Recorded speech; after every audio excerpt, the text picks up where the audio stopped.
Keynote speaker Shep Hyken said, "Make every interaction count, even the small ones. They are all relevant." Every day we interact with the world in one way or another.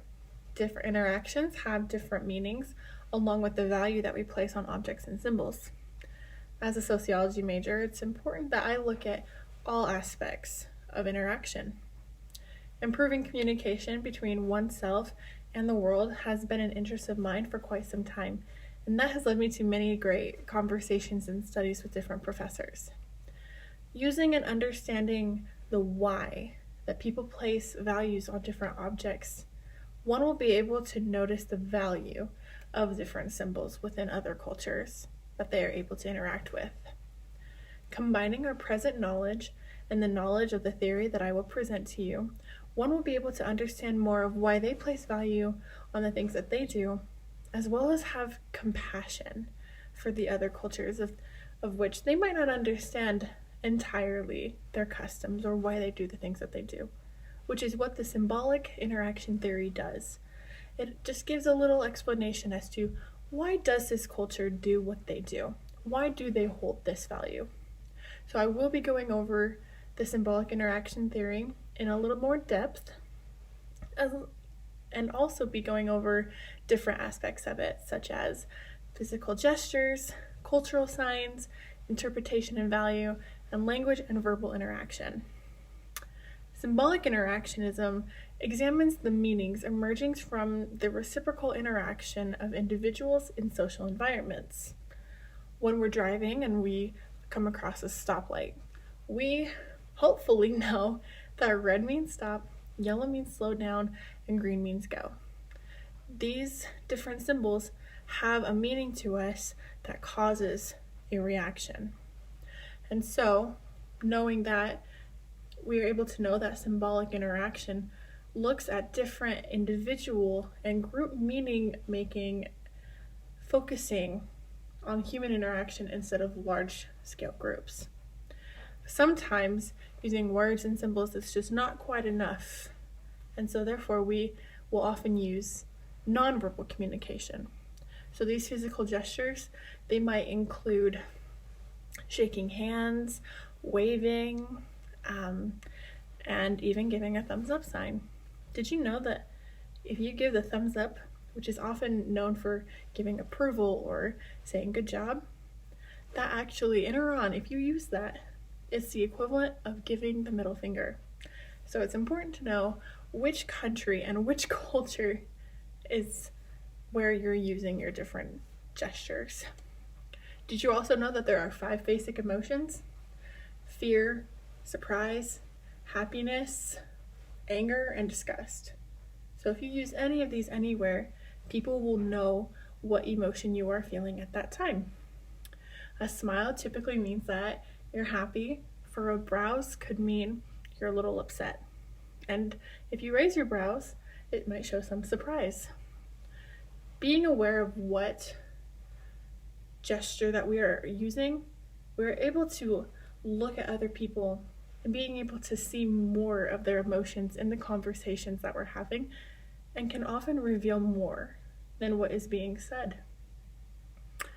It's also, verbal language is actually the most common source of communication. Every day we speak our thoughts, feelings, other needs, and each culture has their own words and phrases that might not make sense to others. English is quite a universal language. We speak it in America, there's Canada, Australia, England, many parts of the world.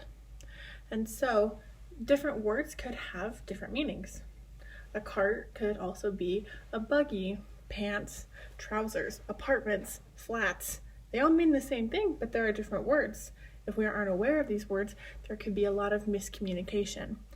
And so being aware of what words we're using and how we're using them, our communication will be a lot stronger. We'll have a lot more meaning. Language can be thought of as a collection of symbols that are organized according to the rules to communicate. Changes over time, society creates the rules of language, and oftentimes those of different generations are not familiar with the words that are being said. I know that years ago, if something was lit. I would have no idea what that means, but now I know it means that it was super cool, awesome. There's just different words that we can use for different meanings. It is also so much easier to start a conversation with someone that you already know, you have something in common with.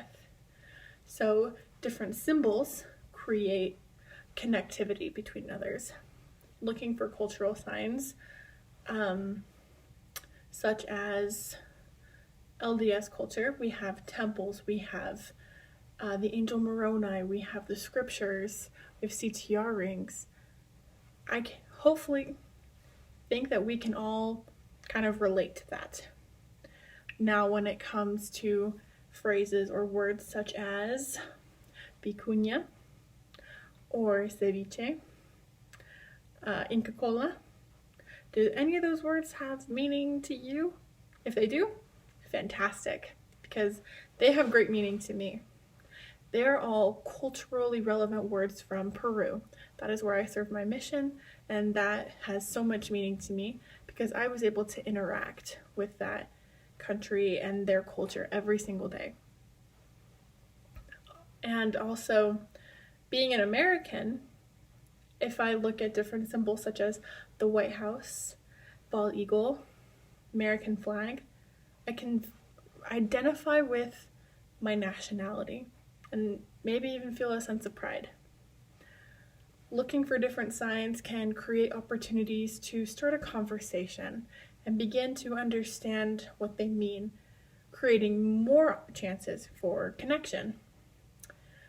Interpretation and value is all subjective due to how we grew up. We'll never fully comprehend a person's customs or values unless we learn about their history, their background, how they grew up. Different cultures have different things that they hold close to them. In my own personal life, education is of high importance. I personally cannot go anywhere in my life if I don't have that education that I need. Others might not find education or religion as important, and that's okay. They have their own beliefs, and that creates diversity in the world. Symbolic interaction sees the conversation between individuals and intends to place the importance of it on each person. Herbert Blumer, who was a famous sociologist, shares that there are 3 premises to the symbolic interaction theory. The first being human beings act toward situations on the basis of meanings that these situations have for them. If something's important, you'll take care of it. If you have an argument with a friend, you want to take care of it. You want to fix it. Now, second, the meaning of these situations is derived from the social interactions that one has. Say back to the example of having an argument. That person means a lot to you. And so that creates a reaction. And last, the meanings are then processed by each individual. You think about what that means to you. Is it worth it to fix it? Is this what I want in my life? These actions lead us to have our own perspective and personal interactions with the world. And there is usefulness in this theory. Joseph Katarba, a sociologist who earned his PhD from UC Berkeley, conducted an experiment to find the essentiality of this theory. He says, current interactionist work continues in topical areas such as social justice studies. By this, he means that we have the ability to by using the symbolic interaction theory correctly, we can use this theory in many civil cases.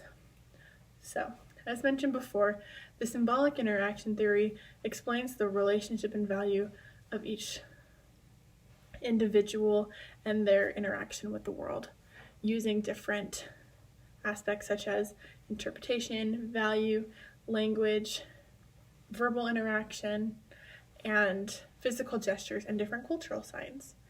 So the next time that you have a conversation with someone and it might not mean that much to you, just remember that it could mean the world to them.